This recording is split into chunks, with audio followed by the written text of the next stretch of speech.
வணக்கம். திசைகளின் 10 மணி செய்திகள். தலைமை நீதிபதியின் பதவிக்காலம் என்பது பிரதமரின் உணர்வுகளை பொறுத்ததா? அம்பிகா விமர்சனம்.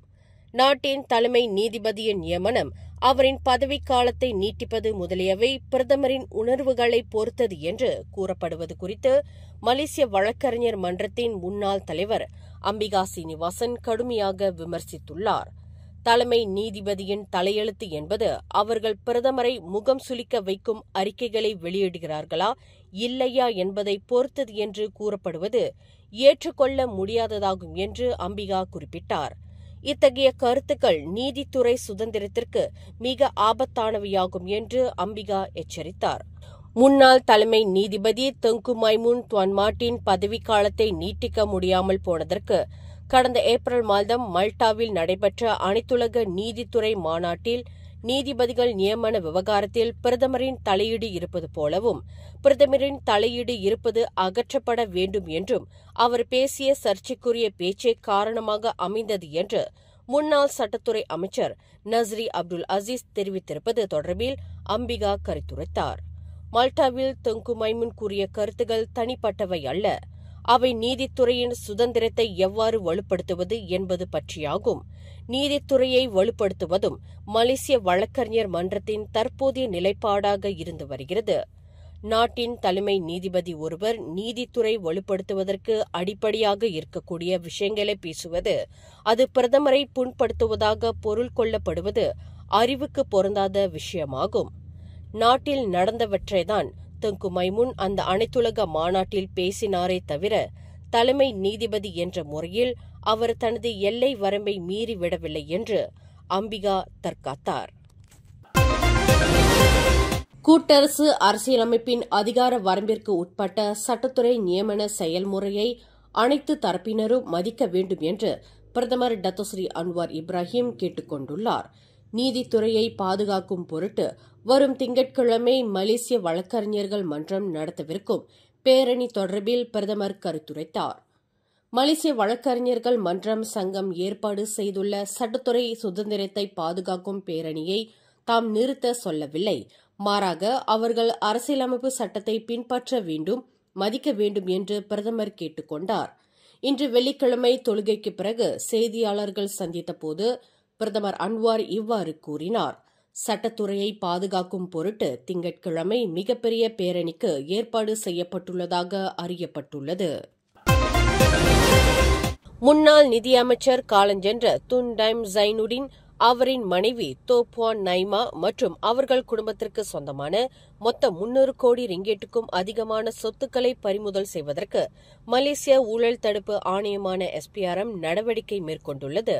அந்த சொத்துக்களை துன் டைம் குடும்பத்தினர் எவ்வாறு சம்பாதித்தனர் என்பதற்கு இன்று வரை விவரங்களை தெரிவிக்கவோ அல்லது ஆவணங்களை சமர்ப்பிக்கவோ தவறியதைத் தொடர்ந்து அந்த 300 கோடி ரிங்கெட் பெருமானமுள்ள சொத்துக்களை பறிப்பதற்கு SPRM முழு வீச்சாக நடவடிக்கை மேற்கொண்டுள்ளது. America, Switzerland, Singapore, Britain, British Virginia தீவு, இத்தாலி, ஜப்பான், இந்தோனேசியா மற்றும் சில ஆப்பிரிக்கா நாடுகளில் துன் டைம் குடும்பத்தினர் கொண்டுள்ள சொத்துக்கள் இதில் அடங்கும் என்று SPRM தெரிவித்துள்ளது. பகடிவதை செய்பவர்களுக்கு எதிராக கடும் தண்டனையை விதிக்கும் 2025ஆம் ஆண்டு திருத்தம் செய்யப்பட்ட குற்றவியல் சட்டம் இன்று வெள்ளிக்கிழமை அதிகாரப்பூர்வமாக அமலுக்கு வந்ததாக அறிவிக்கப்பட்டுள்ளது. சமூக வலைதளங்கள் உட்பட நவீன கட்டமைப்பில் அதிகரித்து வரும் பகடிவதை சம்பவங்களை நடப்பு சூழ்நிலைக்கு ஏற்ப கையாளவும் குற்றம் இழைத்தவர்களுக்கு கடும் தண்டனை கொடுக்கவும் நடப்பு குற்றவியல் சட்டத்தில் திருத்தம் செய்யப்பட்டது.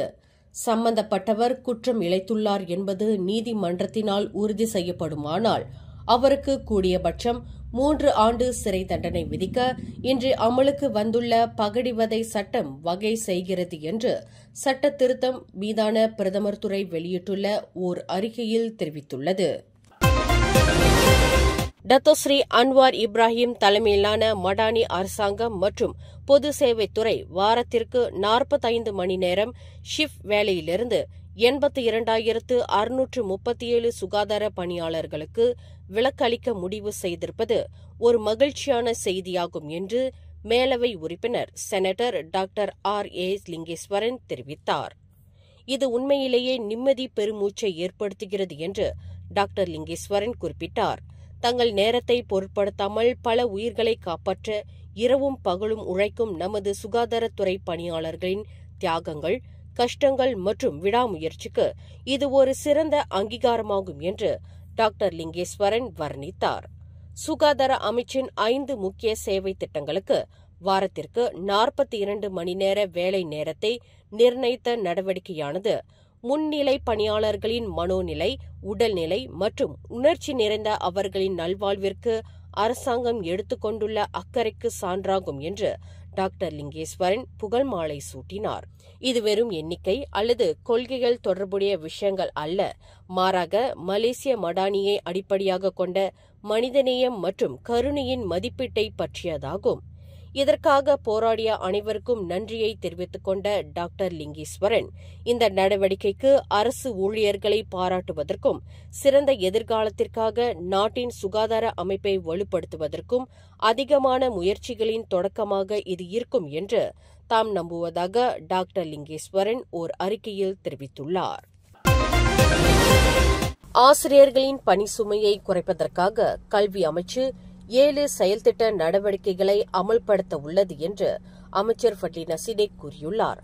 அதில் முக்கியமற்ற பள்ளி நிகழ்வுகளை ரத்து செய்தல், தேர்வு கண்காணிப்பாளர்களாக பொதுமக்களை நியமித்தல், தினசரி பாடத்திட்ட பதிவுகளை எளிமைப்படுத்துதல் போன்ற கூறுகள் அடங்கும் என்று அவர் தெரிவித்தார்.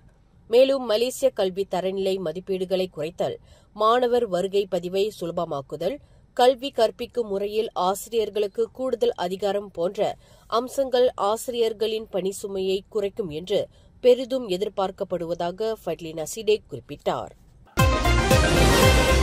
மலேசியாவின் மக்கள் தொகை வரும் 2059 ஆண்டில் 4,23,80,000 பேராக உயரும் என்று எதிர்பார்க்கப்படுகிறது. 2060 ஆண்டு 4,23,70,000 குறைந்து பின்னர் 2065 4,20,80,000 2070 4,14,30,000 வீழ்ச்சி காணும் என்று மலேசிய புள்ளிவிவரத்துறை தெரிவித்தது.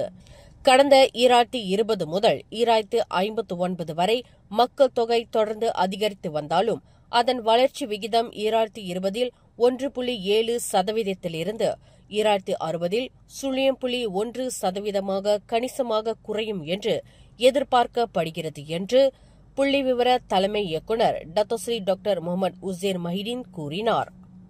2060 வரையிலான 40 ஆண்டு காலகட்டத்தில் கிளாந்தான், பஹாங், பேரா, திரங்கானு மற்றும் புத்ராஜயாவில் மக்கள் தொகை தொடர்ந்து அதிகரிக்கும் என்று எதிர்பார்க்கப்படுகிறது. 2060 ஆண்டில் 81 லட்சம் மக்கள் தொகையுடன் ஸ்லாங்கூர் அதிக மக்கள் வசிக்கும் மாநிலமாக இருக்கும் என்று கணிக்கப்பட்டுள்ளதாக அவர் குறிப்பிட்டார். மலேசியாவில் வாடிக்கையாளர்களின் பேராதரவுடனும் பாராட்டுகளுடனும் வெற்றி நடை போட்டு வரும் பத்தாங்காலி பெம்பு பிரியாணி உணவகம் தற்போது இந்தோனேசியா பாலியில் தனது பெம்பு பிரியாணி உணவகத்தை திறந்துள்ளது. சுற்றுப்பயணிகளுக்கு பிரசித்தி பெற்ற சுற்றுலா தலமான பாலியில் திறக்கப்பட்டுள்ள முதலாவது பெம்பு பிரியாணி உணவகம் இதுவாகும். பத்தாங்காலி, கோலாலம்பூர் ஆகியவற்றுக்கு அடுத்து பத்தாங்காலி பெம்பு பிரியாணி நிர்வாகத்தினரின் 3வது கிளையாக பாலி பத்தாங்காலி பெம்பு பிரியாணி உணவகம் விளங்குகிறது.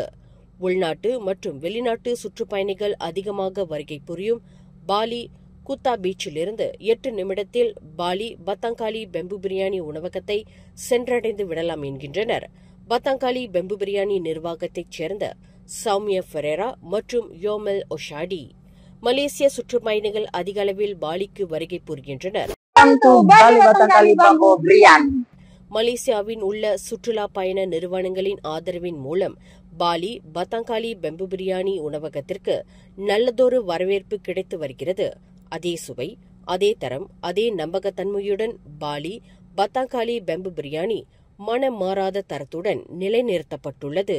அச்சம் தேவையில்லை. தங்களின் இந்த வெற்றிக்கு பக்கபலமாக இருந்து வரும் மலேசிய வாடிக்கையாளர்களை பத்தாங்காலி பெம்பு பிரியாணி உணவகம் என்றுமே மறந்ததில்லை. அவர்களுக்கு இவ்வேளையில் மானசீகமாக நன்றியை தெரிவித்துக் கொள்கிறது என்று சௌமியா ஃபெரேராவும் யோமல் ஒஷாடியும் குறிப்பிட்டனர். நம்பகத்தன்மை மற்றும் அங்கீகரிக்கப்பட்ட உள்ளூர் மற்றும் மலேசிய சுற்றுலா பயண நிறுவனங்களுடன் இணைந்து ஒத்துழைப்பு கொள்வதற்கான சூழலை பாலி பத்தாங்காலி பெம்பு பிரியாணி உணவகத்தினர் மேற்கொண்டு வருகின்றனர். அங்கீகரிக்கப்பட்ட ஆர்வமுள்ள பயண நிறுவனங்கள் தொடர்பு கொள்ளலாம். பாலிக்கு வருகின்ற சுற்றுப்பயணிகள் இந்திய உணவு வகைகளுக்கு பாலி குத்தாபிச்சிலிருந்து உங்கள் கைக்கு எட்டிய தூரத்திலேயே உள்ளது பாலி பத்தாங்காலி பெம்பு பிரியாணி உணவகம்.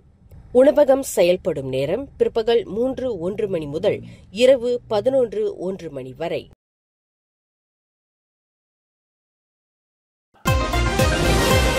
தனியார் நிறுவனத்தில் ஓய்வு பெற்ற 60 வயதுடைய நபர் ஒருவர் இணைய வழி போலி பங்கு முதலீட்டு மோசடியில் சிக்கி 2 லட்சம் ரிங்கெட்டை இழந்தார். பாதிக்கப்பட்டவர் கடந்த மே மாதம் சமூக ஊடக தளமான முகநூலை பார்வையிட்டதாகவும் அதில் இடம்பெற்ற பங்கு முதலீட்டு விளம்பரத்தால் ஈர்க்கப்பட்டதாகவும் மீரி மாவட்ட போலீஸ் தலைவர் ஏசிபி முகமது ஃபர்ஹான் லீ அப்துல்லா கூறினார்.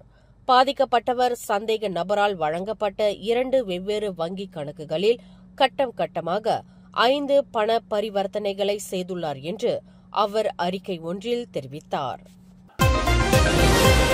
ஜோஹரில் நேற்று நிகழ்ந்த அரச போலீஸ் படைக்கு சொந்தமான ஹெலிகாப்டர் விபத்தில் சிக்கிய போலீஸ் அதிகாரி RG தேவேந்திரன் நுரையீரல் கிருமியால் பாதிக்கப்பட்டுள்ளார்.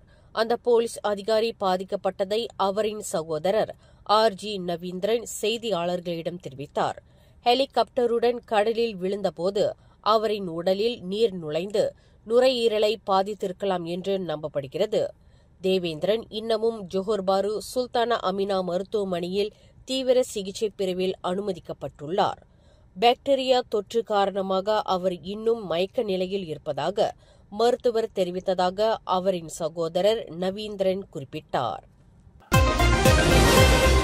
தனது அனுமதியின்றி சந்தைக்கு சென்றார் என்பதற்காக தனது 39 வயது மனைவியை சரமாரியாக அடித்து காயப்படுத்திய குற்றத்திற்காக குத்தகையாளர் ஒருவருக்கு மலாக்கா அயர்குரோ மஜிஸ்ட்ரேட் நீதிமன்றம் இன்று 1 நாள் சிறை தண்டனை விதித்தது.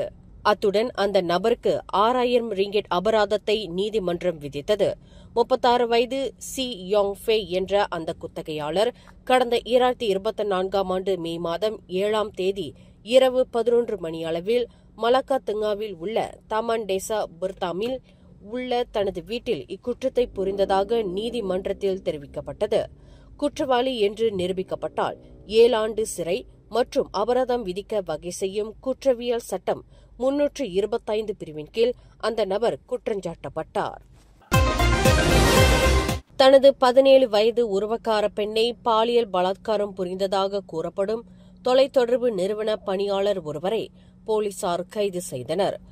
ஜோஹர் குலுவாங் தாமன் மத்தஹாரி என்ற வீடமைப்பு பகுதியில் கடந்த 2 ஆண்டுகளுக்கு முன்பு நிகழ்ந்ததாக கூறப்படும் இச்சம்பவம் தொடர்பில் 37 வயது நபர் நேற்று வியாழக்கிழமை கைது செய்யப்பட்டதாக குலுவாங் மாவட்ட போலீஸ் தலைவர் ஏசிபி பஹ்ரேன் முகமது நோ தெரிவித்தார். பாதிக்கப்பட்ட பெண் கடந்த சனிக்கிழமை போலீஸ் புகார் அளித்ததை தொடர்ந்து அந்த சந்தேக பேர் வழி கைது செய்யப்பட்டதாக அவர் மேலும் கூறினார். மேலும் செய்திகளை தெரிந்து கொள்ள கீழே இருக்கும் பெல் பட்டனை அழுத்துங்கள். உங்கள் மகிழ்ச்சியை வெளிப்படுத்த லைக் மற்றும் ஷேர் செய்யுங்கள். தொடர்ந்து திசைகளோடு இணைந்திருக்க சப்ஸ்கிரைப் செய்யுங்கள்.